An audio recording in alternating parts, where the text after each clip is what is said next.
Bedroom design करने के बारे में सोच रहे हो लेकिन बहुत सारी कंफ्यूजन है कि स्टार्ट करें कहाँ से। इंटरनेट पूरा छाट लिया है, गूगल, पिनिंटरेस्ट, बहुत सारी पिक्चर समझ में आ गई हैं, लेकिन अब ये नहीं पता कि इन सबको आपस में कंबाइन करें कहाँ से, कैसे करें, कैसा लुक दें रूम के अंदर। तो ये वीडियो आपके लिए है। इस वीडियो में हम बेडरूम को A to Z पूरा डिज़ाइन करने वाले हैं ताकि आपकी सारी कंफ्यूजन दूर हो पाए। तो स्टार्ट करते हैं वीडियो को। सबसे पहले हम बात करते हैं लेआउट डिज़ाइन के बारे में। तो बेडरूम में हमें क्या क्या चाहिए? Bed, side table, wardrobe, dresser और एक छोटा सा स्टडी कॉर्नर। अगर रूम का साइज काफ़ी अच्छा है तो उस केस में आप एक सिटिंग एरिया भी ऐड कर सकते हो।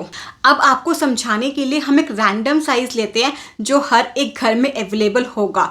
10 बाय 10 का छोटा सा प्यारा सा बेडरूम। तो इसमें हमें सबसे पहले करनी है फर्नीचर प्लानिंग। तो सबसे ज़्यादा इंपॉर्टेंट क्या रोल प्ले करता है? बेड। बिकॉज बेडरूम का सबसे हेवी फर्नीचर बेड होता है, सबसे ज़्यादा स्पेस बेड ही लेता है। एक चीज़ का ध्यान रखना हमेशा कि बेड ऐसी जगह पे हो जहाँ पे आपका सर्कुलेशन स्पेस बहुत इजी हो जाए। ऐसा ना हो कि बेड एक बहुत कॉर्नर में है तो बहुत बड़ा स्पेस एम्प्टी नज़र आ रहा है, तो ऐसा भी नहीं होना चाहिए। 10 बाय 10 का रूम है तो इस केस में आपके पास 3 ऑप्शंस हैं। आप double bed, queen size bed या फिर किंग साइज बेड अपने रिक्वायरमेंट के अकॉर्डिंग ले सकते हो। बस इतना ध्यान रखना कि बेड का साइज चूज़ करते हुए अपनी हाइट का ध्यान ज़रूर रखना। अगर आपकी हाइट है 6 फीट से ऊपर है तो आपको स्टैंडर्ड बेड से ज़्यादा बड़ा बेड चाहिए, तो ये वाली रिक्वायरमेंट ज़रूर ध्यान में रखना। सेकेंड चीज़, बेड को लगाते हुए बस आपको 2 चीज़ का ध्यान रखना है। अगर वास्तु मानते हो तो आपका जो हेड है सोते हुए नॉर्थ की साइड पे नहीं होना चाहिए। सेकेंड चीज़, सोते हुए आपका फेस मिरर में नहीं दिखाई देना चाहिए। इट मीन्स कि मिरर आपके बेड के सामने नहीं होना चाहिए। थर्ड पॉइंट आता है बेड के आसपास का वॉकिंग स्पेस। बेडरूम 10 बाय 10 छोटा स्पेस है तो आपको मिनिमम 18 इंचेस का स्पेस चाहिए। आप इससे कम नहीं कर सकते हो। अगर बेडरूम का साइज़ काफ़ी अच्छा है, बड़ा बेडरूम है, तो आप मिनिमम 30 इंची 2 फीट 6 इंच का स्पेस अपने बेड के आसपास दे सकते हो। नेक्स्ट आती है बेड की मेजरमेंट। बेड का हाइट बहुत मैटर करता है।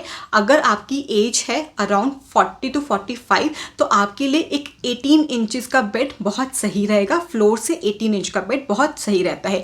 लेकिन अगर आपके पैरों में तकलीफ है, नी प्रॉब्लम है या फिर आप एक सीनियर सिटीजन है तो इस केस में आपके बेड की हाइट एटलीस्ट 21 से 22 इंच की होनी चाहिए। एंड ये विद मेट्रेस है, यानी कि अगर आपने मेट्रेस लिया है 6 इंची का तो आपका बेड हो गया 12 इंची का। तो इस अकॉर्डिंग आप अपने बेड की हाइट को निकाल सकते हो। सेकंड चीज़ का ध्यान रखना, आपने बेड की बैक का हाइट। आपका जो घर है वो एक अपार्टमेंट में है तो अपार्टमेंट्स में हमें क्लियर हाइट 9 फीट 6 इंच के आसपास मिलती है। इस केस में आपके बेड की हेड की हाइट 3 फीट 6 इंच से ज़्यादा नहीं होनी चाहिए।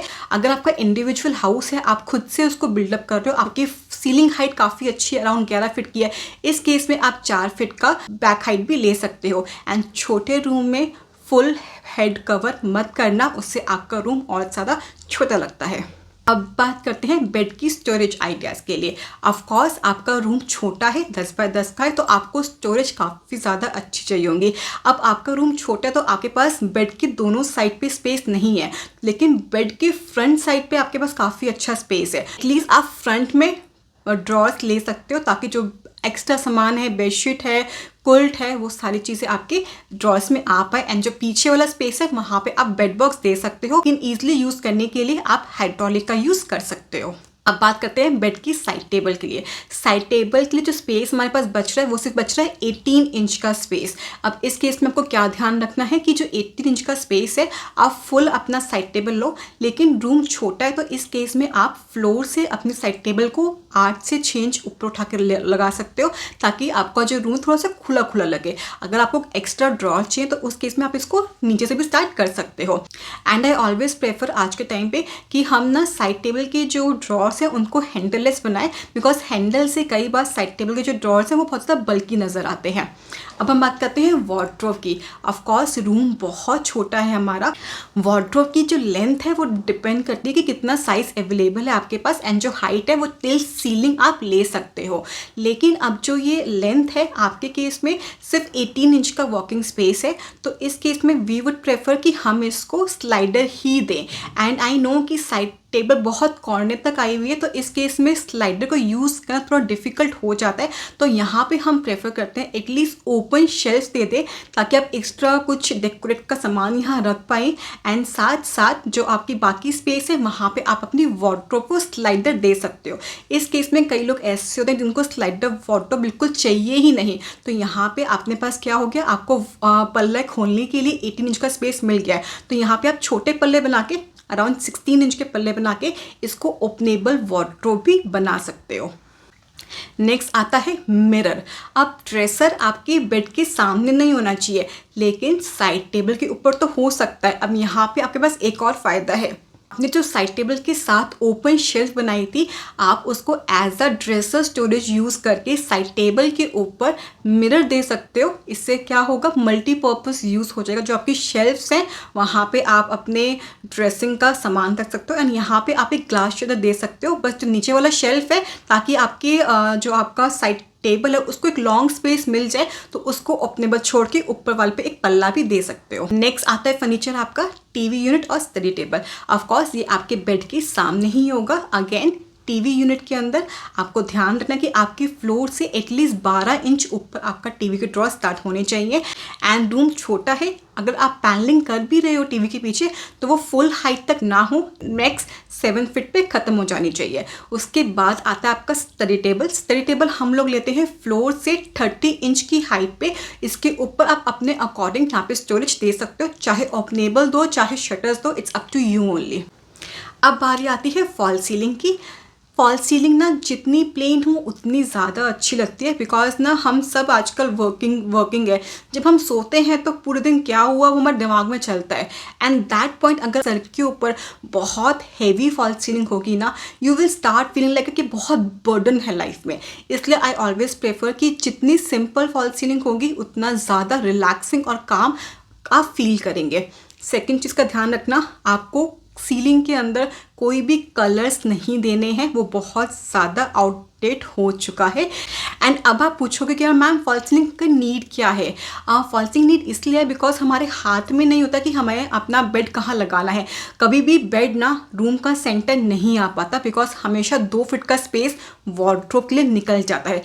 एंड फैन हमेशा आपके बेड के सेंटर में होना चाहिए। ये सारी अलाइनमेंट करने के लिए और इजी करने के लिए हमें फॉल सीलिंग की नीड पड़ती है। अब फॉल सीलिंग आप पीओपी से या जिप्सम से कर सकते हो।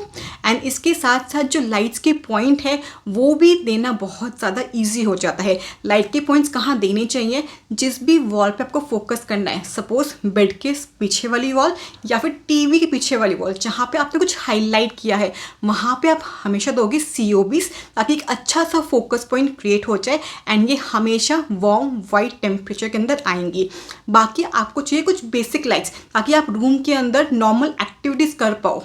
उसके लिए हम यूज करते हैं पैनल लाइट्स, जो आप एक लाइट को 10 वॉट का दे सकते हो, एंड ये हमेशा आएंगी नेचुरल वाइट कलर के अंदर। इसके अलावा if you want to decorate your room तो आप पेंडेंट लाइट्स हो गई, मैग्नेट होगी, ट्रैक्स हो गए, प्रोफाइल होगी, कुछ इन टाइप की डिजाइनर लाइट्स का भी यूज़ कर सकते हो। नेक्स्ट आता है कि अब इलेक्ट्रिकल के पॉइंट्स लगाए कहाँ पे, तो बहुत ईजी है, आपको समझाते हैं लेआउट के तरीके से।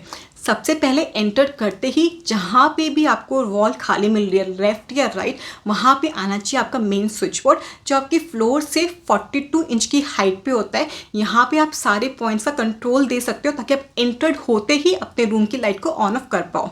एंड इसी के नीचे आप एक फुट लाइट का पॉइंट भी दे सकते हो, ताकि अगर रूम में अंधेरा है, रूम है किसी बच्चे का है, तो वहाँ पे वो रात में एटलीस्ट फुट लाइट को ऑन कर पाए। इसके बाद पॉइंट्स आते हैं साइड टेबल के ऊपर, जो हम रखते हैं फ्लोर से 21 से 24 इंच की हाइट पे। यहाँ पे आप अपना AC का कंट्रोल, फैन का कंट्रोल और चार्जिंग पॉइंट्स दे सकते हैं। इसके बाद हमें पॉइंट चाहिए होता है टीवी के लिए। एक पॉइंट चाहिए होता है ड्रॉर्स के अंदर जहाँ पे आप अपने सेटअप बॉक्स को इंस्टॉल कर पाए। ये हमें चाहिए होता है एटलीस्ट 15 to 18 इंच की हाइट पे। और एक पॉइंट चाहिए होता है 4 फीट पे टीवी के पीछे, जहाँ पे आप टीवी का मेन प्लग को ले पाएँ। ऑन ऑफ आप नीचे से दे सकते हैं। हो गए बेसिक पॉइंट्स। इसके अलावा आप किसी भी कॉर्नर पे एक्स्ट्रा पॉइंट डाल सकते हैं अपने प्रेस के लिए या फिर 15 एम्पीयर के सॉकेट के लिए। एंड AC की वायरिंग को फॉल सीलिंग से पहले करवाना मत भूलना। नेक्स्ट पॉइंट आता है कि एसी लगाए कहाँ पे। अब एसी के लिए सिर्फ 2 ही वॉल बचती हैं, बेड के पीछे कभी नहीं लगाना।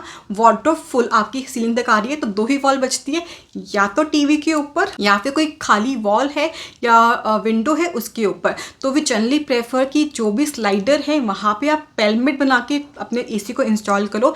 टीवी के ऊपर ना सबसे वर्स्ट सिनेरियो में इंस्टॉल करना जहाँ पे कोई और ऑप्शन के पास हो ही ना। बेसिक सारी रिक्वायरमेंट्स पूरी हो गई है, अब बात आती है डिजाइनिंग करने के लिए। बेडरूम डिजाइन करने का सबसे बेस्ट तरीका क्या है, आप बेड के पीछे वाली वॉल को हाईलाइट करो। अगर बजट का इश्यू है तो मोल्डिंग, लूवर्स, वॉलपेपर, आप ऐसे मटेरियल्स यूज करके कॉस्ट को कम कर सकते हैं। एंड जो बाकी 3 वॉल है उस पर हमेशा न्यूट्रल कलर करो, बिकॉज ऑलरेडी बहुत छोटा रूम है, आपको रूम को भरना नहीं है। न्यूट्रल्स में आप एशियन पेंट के कैनफिटी हो गया, लाइटन एन हो गया, रॉ कॉटन हो गया, सोनेट हो गया, कुछ इस टाइप के कलर्स यूज कर सकते हो। एंड सीलिंग को हमेशा वाइट रखना है, सीलिंग को अपने न्यूट्रल कलर से कभी मैच नहीं करना। एंड बेडरूम को डिज़ाइन करने के लिए हम 60, 30 और 10 का रेशियो फॉलो करते हैं। 60 आपका न्यूट्रल कलर जो आपके 3 वॉल पे होना चाहिए, 30 कुछ ऐसे कलर जो आपकी वार्डरोब में हो या फिर आपके टीवी के पीछे हो, एंड 10 एक्सेंट कलर जो सिर्फ आपके बेड बैग पे हो। तो ये बहुत ही इजी फॉर्मूला है जिससे आपका बेडरूम हमेशा अच्छा निकल कर आएगा। नेक्स्ट आता है बेडरूम की फर्निशिंग। अब फर्निशिंग बहुत इंपॉर्टेंट रोल प्ले करती है। जैसे होता है ना कि आप रेडी हो गए, अच्छे कपड़े पहन लिए, लेकिन उन कपड़ों को अगर अच्छे से कैरी ही नहीं किया तो वो लुक ही नहीं आएगी। तो यहाँ पे यही सेम चीज़ है, बेडरूम पूरा रेडी है लेकिन इसको अच्छे से हमने आगे लिया ही नहीं, अच्छी फर्निशिंग नहीं की तो लुक अच्छी आएगी नहीं। तो फर्स्ट चीज़, ऐसी फूल पत्ती वाली बेडशीट आपको यूज़ नहीं करनी। थोड़ा सा खर्चा करना है अच्छी बेडिंग पे। पिलोज, आपके रनर्स, ये बहुत अच्छे होने चाहिए। सेकंड, छोटे रूम में आपको कारपेट की नीड बिल्कुल भी नहीं है। एंड थर्ड, कर्टेंस का फैब्रिक बहुत अच्छा और बहुत लाइट वेट होना चाहिए। बहुत हैवी कर्टेंस छोटे रूम के अंदर नहीं होने चाहिए। एंड ट्राई करो जो कर्टेंस है वो हमेशा हमारी सीलिंग से लेके फ्लोर तक रहे ताकि लुक बहुत ज़्यादा इन्हांस हो जाए। Now last and the not least, bedroom का इंटीरियर डिज़ाइनिंग। तो डिज़ाइनिंग करना बहुत इजी है। आपको एक चीज़ का ध्यान रखना है कि आपको क्या चीज़ें हाईलाइट करनी है, अपनी वार्डरोब या फिर अपना बेड बैक वॉल। एक ही चीज़ को आपको हाईलाइट करना है। अगर बेड बैक वॉल पे बहुत सादा काम है तो जो आपकी वार्डरोब होगी वो बहुत न्यूट्रल होगी। अब इस न्यूट्रल वार्डरोब के अंदर ना आप डिज़ाइनिंग डाल सकते हो। कैसे? फ्लूडेड लैमिनेट यूज़ करके, रतन लैमिनेट यूज़ करके, या फिर कुछ टेक्सचर्ड लैमिनेट्स यूज़ करके, ताकि एक अच्छा टेक्सचर आ जाए लेकिन जो बेस कलर है वो न्यूट्रल ही रहे। एंड इफ़ यू वांट कि आपकी वार्डरोब बहुत बोल्ड हो, बहुत उभर कर आए, तो इस केस में आपका जो बेड बैग है वो थोड़ा सा सर्टन होना चाहिए कलर्स के मामले में। चाहे आप वहाँ पे एक अच्छा खासा वॉलपेपर यूज़ करो लेकिन कलर बहुत ज़्यादा उभर के नहीं आना चाहिए ताकि बैलेंस हो पाए। इंटीरियर डिज़ाइनिंग में बैलेंस करना बहुत ज़्यादा ज़रूरी है ताकि ऐसा ना हो कि सारी चीज़ें बहुत ज़्यादा बोल्ड हैं, सब एक दूसरे को कॉम्प्लीमेंट करनी चाहिए। That's a best trick. आपके साथ ना 10 बाय 10 के जो रूम्स हमने डिज़ाइन किए कुछ फोटो शेयर कर रही हूँ। So guys, that's all for the video. I hope do you like it. If you do so, तो चैनल को लाइक, शेयर एंड सब्सक्राइब करके ज़रूर जाएगा। Thank you for watching.